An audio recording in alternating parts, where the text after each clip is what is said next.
నమస్తే, నేను మీ ఈశ్వర్. ఈ6 న్యూస్కి స్వాగతం. వార్తల్లోని ముఖ్య అంశాలు. గుల్జార్ హౌస్ అగ్ని ప్రమాద ఘటన తెలియగానే సీఎం రేవంత్ రెడ్డి వెంటనే స్పందించారని, మంత్రులను అధికారులను అప్రమత్తం చేశారని, సహాయక చర్యలు వేగంగా చేయాలని, అన్ని చర్యలు తీసుకోవాలని అధికారులకు సూచించారు. తాను ఘటన స్థలానికి వెళితే సహాయక చర్యలకు ఇబ్బంది కలుగుతుందని ఆయన ఆలోచించారు. అందుకే ఇంటి వద్ద నుండే ఎప్పటికప్పుడు పరిస్థితిని సమీక్షించారు. ఇంత చేసినా 17 మంది మరణించారు. ప్రమాదంలో సన్నిహితుడు కూడా ఉన్నాడు అన్నారు. ఎవరు చనిపోవద్దని, అందరూ బతికి బయటికి రావాలని సీఎం రేవంత్ రెడ్డి కూడా కోరుకున్నారని జగ్గారెడ్డి అన్నారు.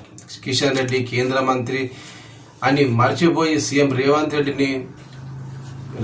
రెడ్డిని మంచి పద్ధతి విమర్శించడం మంచి పద్ధతి కాదు అన్నారు. కిషన్ రెడ్డి నేరుగా సీఎం రేవంత్ రెడ్డితో మాట్లాడవచ్చు, లేదంటే ప్రధానమంత్రి దృష్టికి తీసుకెళ్లవచ్చు, అవసరమైన సలహాలు సూచనలు ఇవ్వచ్చు. కానీ కిషన్ రెడ్డి అలా చేయలేదు.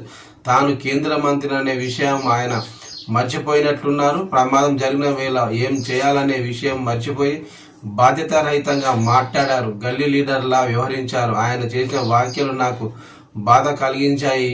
వాస్తవానికి కిషన్ రెడ్డి అలాంటి రాజకీయాలు చేసే వ్యక్తి కాదు. కానీ ఎందుకు ఇలా మాట్లాడారో అర్థం కాలేదు. కిషన్ రెడ్డి మానుకోవాలి అని హితవు పలికారు.